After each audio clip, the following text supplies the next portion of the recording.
Hey brother! Okay Ben, so last week we dove in hard trying to uncover the true identity of Master Ash. And if you haven't seen that video yet, I highly recommend going and checking that out first and then coming back here and watching the rest of this video because we're picking up right where we left off. But the brief recap is this. We believe that Master Ash is none other than Kvothe's true enemy amongst the Chandrian, Cinder. We know Kvothe has a literal knack for naming and has almost named him on several occasions without even realizing it. Plus there's the whole, ashes and cinders are pretty much the same thing as it relates to fire. They're synonyms. What I really like about that theory is it means that Cinder has actually been way more present in the Chronicle than Patrick Rothfuss would have you believe. Or maybe it's more present than Kvothe would have you believe. I'm not really sure which one of them is keeping it from us at this point. Either way, whilst the Chandrians seem to be the big bad of the entire series, Cinder in particular is the one Kvothe is after. And yet, in the first 244 chapters, that's both books, he has appeared just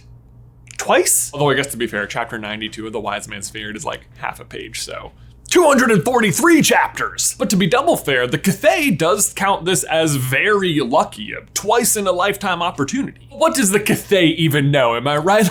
Oh yeah, everything. The first time we meet Cinder is in chapter 16 of The Name of the Wind, fittingly titled Hope, which if you'll recall, is the chapter when Kvothe's parents are killed. So actually I don't think it's a fitting title at all. But after that, he doesn't show up again until chapter 91 of The Wise Man's Fear as the leader of the bandits that Kvothe takes out. And Kvothe doesn't even know it's him when he's doing it. But my point is, for the big bad, he's barely in the books. It would be like if in Sorcerer's Stone, Harry learned that Voldemort killed his parents and then Voldemort didn't show up again until Deathly Hallows. Look, I'm sorry, I just need my villains conveniently to show up at the end of every school year. Is that too much to ask? Not that Kvothe really has school years, it's just terms, but they're only like 2 months long, which seems really short, but then you're like, how long is a month? 35-esque day? I don't know.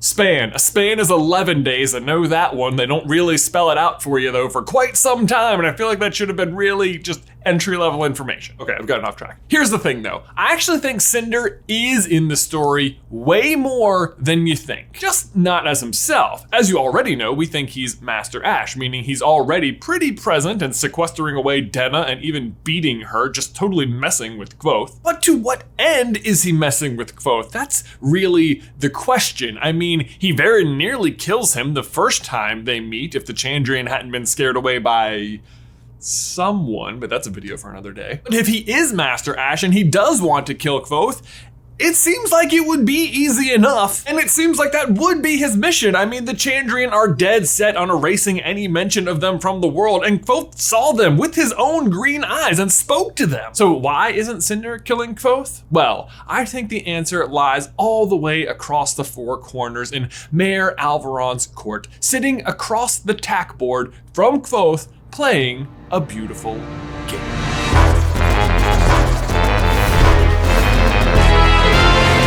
Brother! Hey, candles, we got them. You can smell them.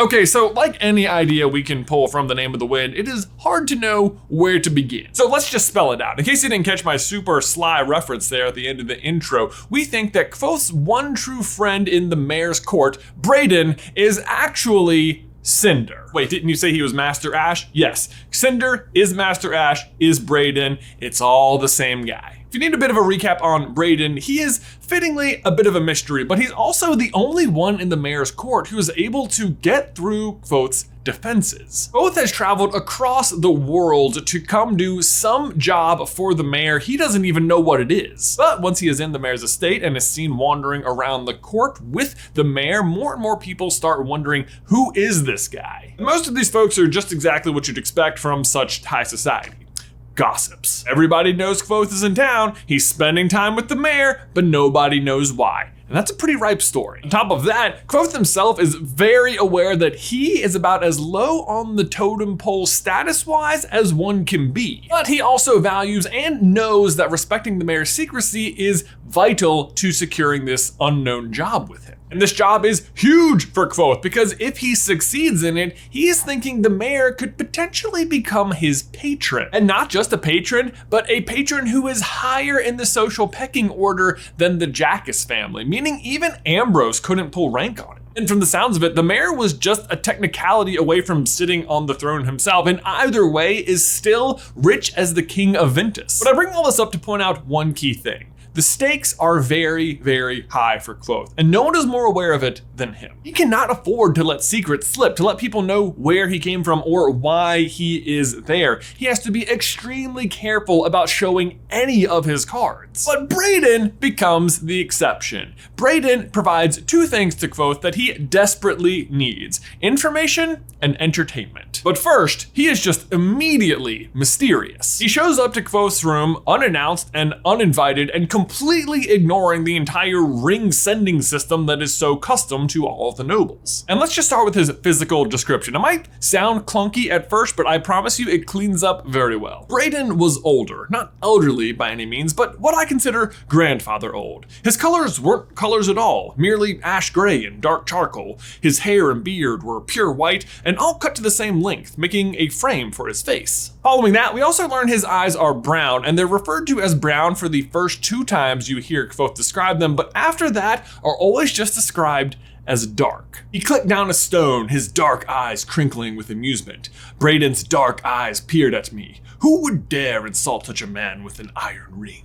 And the dark eyes matter because that is one of the key identifying traits of Cinder, that he has all black eyes with no sclera. Sclera is the white part of your eye. And again, if you'll recall from last week's video, Cheyenne describes Ferula, aka Cinder, as chill and dark of eye. Okay, but Jake, Kvothe has seen Cinder before. Don't you think he'd recognize him sitting across the table from him? And even if Bredon has dark eyes, they're still brown with sclera, so what about that? Yes, that is very true, and yet it is really not a problem. Remember, the Kvothe also tells Kvothe, don't feel bad you didn't recognize him. They have a lot of experience hiding those telltale signs. So obviously Cinder has a way of hiding the eyes thing, and we actually think we know how, by using the fan magic of glamory.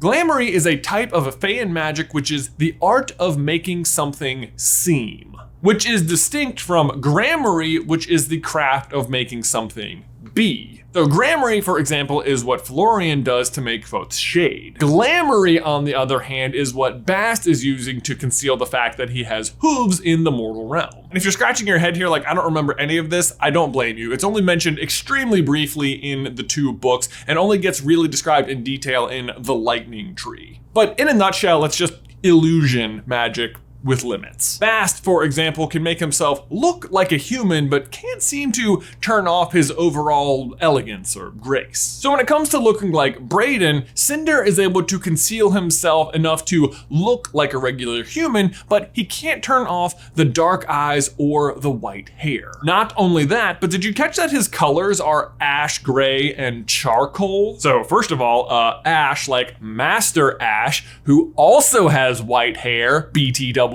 and also ash, like ashes in a fire, like, oh yeah, cinders. But also, actually, when you have gray ash and charcoal, do you know what you specifically don't have?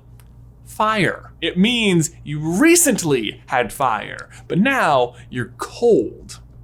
Get it? Not enough though? Need more? No worries. Because speaking of Master Ash though, guess what? When Kvothe tells Denna that he's been working in the mayor's court, Denna responds, oh, well, then maybe you've already met my patron because he's also a frequenter of the court. Oh, is he now? Because you know who else is a frequenter of the court? Bredon, who Kvothe has indeed met. And I know that might sound like a leap because there's just so many random members of the court anyway, but going back to the Kvothe, remember, he also tells Kvothe that Denna's patron has recently started beating her with his walking stick. 2 days ago, he used his walking stick. That was new. Well, it's the size of your thumb under her clothes. First of all, that sounds extremely painful. And second of all, do you know who happens to have a walking stick?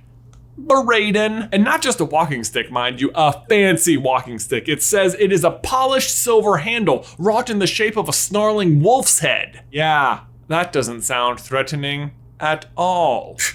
A wolf indeed. Do you mean perhaps like a wolf in sheep's clothing? Yeah, no, I think it's exactly like a wolf in sheep's clothing, or maybe more specifically, a wolf in dog's clothing. Later on in The Wise Man's Fear, when Kvothe is out hunting bandits in the Eld, he is discussing the woods with his woodsman, Martin, and Martin is describing them as wild. They may seem tame, but make no mistake, they're wild. Here is the comparison he uses. I looked around. It looks the same as most other forests I've seen. A wolf looks like a dog, Martin said simply, but it's not. And the same goes for Bredon. He looks like a dog, like your best friend, but he's not. He's a wolf, and it's right there on his walking stick. Okay, Jay, sure, but how could Bredon be Cinder if we know that Cinder is out in the Eld leading the very bandits you just mentioned? Excellent point, but do you know who happens to leave the city just before Kvothe goes hunting the bandits? Bredon. In fact, Kvothe laments this fact. Making things worse was the fact that Bredon had left Severin several days ago to visit some nearby relatives. I didn't realize how much I'd come to depend on him until he was gone. And then again, I sent a ring to Bredon, but the runner returned with the news that he was still away from the estate. Those two quotes are just 5 chapters apart, and that second chapter is the very one in which the mayor asks Kvothe to go hunting the bandits. I suppose you've heard the trouble on the roads of late. Only rumors, your grace. Rumors I have been trying to keep quiet. Someone has been waylaying my tax collectors on the North Road. Right. So Bredon leaves, and then 5 chapters later, there are bandits on the North Road, which, thanks to the court gossip, we also know is the same direction away from the court in which Bredon lives. Even Bredon made an appearance. He was said to conduct pagan rituals in the secluded woods outside his northern estates. They were described with such extravagant and meticulous detail that I wondered if they weren't copied directly from the pages of some old Aturan romance. Aw, look at Kvothe dismissing important information because he trusts Bredon instead of recognizing that this isn't gossip at all and it's exactly what's happening. Oh my gosh, if I had a jot for every single time Kvothe failed to do just something obvious because he thinks he's smarter than the situation, I would have, I don't know how much money because it's really hard to keep up with the currency in these books, but a lot. But the real question is why, right? Like if Cinder wants to kill Kvothe, why isn't he just killing him? Why is he instead playing games of tack with him in disguise? Like if the Chandrian are really trying to wipe out anyone who knows anything about them, then what gives? Well, honestly, we don't have to guess because I think Bredon literally tells us and Kvothe the answer. My plan is to insinuate myself into your favor now. I will make myself useful and entertaining. I will provide conversation and a way to pass the time. Then, when your star grows ascendant in the mayor's sky, I may find myself in possession of an unexpectedly useful friend. Okay, so this is obviously more in the context of royal standing, status, favors, etc. But let's look at it through the lens of Cinder. Why would Cinder need Kvothe's help for anything? Because he's already a pretty mighty, evil, powerful force. Why does he need Kvothe? Well, who is Cinder beholden to? And gold star if you can see where I'm going with this. Haliax. From Kvothe's first encounter with the Chandrian, we know that Haliax knows Cinder's true name, and thus has power over him. Refresh me again as to our relationship, Cinder, the shadowed man said, a deep sliver of anger running through his patient tone. I am in your service. Cinder made a placating gesture. You are a tool in my hand, the shadow man interrupted gently. Nothing more. A hint of defiance touched Cinder's expression. He paused. The soft voice went as hard as a rod of Ramston steel. Ferula. Cinder is under Haliax's reign, and not because he necessarily believes in Haliax's mission or his pecking order, or even especially the pecking order, but because Haliax knows the true inner workings of Cinder's name. And I think this is why he needs Kvothe, because he needs someone who has a knack for naming, who can potentially understand the inner workings of Haliax's name. And to be honest, we've already seen Kvothe demonstrate this exact ability on powerful living beings like Felurian. And this is a feat we know he accomplished thanks to Elodin. Kvothe thinks he subdues Felurian by calling the wind, but Elodin clarifies. But I think there's more to your story than you realize. You called more than the wind. From what you've said, I believe you called Felurian's name itself. What's so crazy and great about it is that Bredon is literally telling Kvothe his plan, just not in a context Kvothe can recognize. Any man that's half awake can spot a trap that's laid for him, but to stride in boldly with a plan to turn it on its ear, that is a marvelous thing. He smiled without any of the grimness leaving his face. To set a trap and know someone will come in wary, ready with a trick of their own, then beat them? That is twice marvelous. Remember in the last video how we talked about just how unlikely it was that on the very day Kvothe is supposed to meet Denna for lunch, there's a fire in the fishery and he has to miss it, and instead Denna meets her patron? Or was it a coincidence there was a Dracus, a creature that can breathe blue fire, right next to the Mothan farm days after it was destroyed by very clearly the Chandrian? And that Master Ash happened to be there? Is it a coincidence that Kvothe is literally across the map from the university and he runs into none other than Denna when he can never find her, even when she's just a mile away? More like a coincidenna, am I right? No, I'm not right, because they are not coincidences. It's all a long con. Cinder has laid his trap, and Kvothe is ready to come barging in with a trap of his own, traveling the world, learning every skill imaginable. But Cinder is going to beat him anyway, because he arranged the whole thing beautifully. There you go, guys. That's our theory. Cinder is using Kvothe to defeat Haliax. Kvothe will learn Haliax's name, bring him down, win the day, and oh no, now Cinder's in charge. Whoops. But my question for you and everyone else is, who else do you think is Cinder? Because I don't think it stops at just Bredon and Master Ash. I think he's popping up in a few other places as well. But let me know your thoughts in the towel section down below. Guys, thanks as always for watching today's video. Don't forget to leave a like on it if you haven't already, and subscribe so you don't miss any future Name of the Wind content from us. If you want to know Kvothe's true last name, you can check out this video right here. But Ben, until next time, I will see you in another life, brother.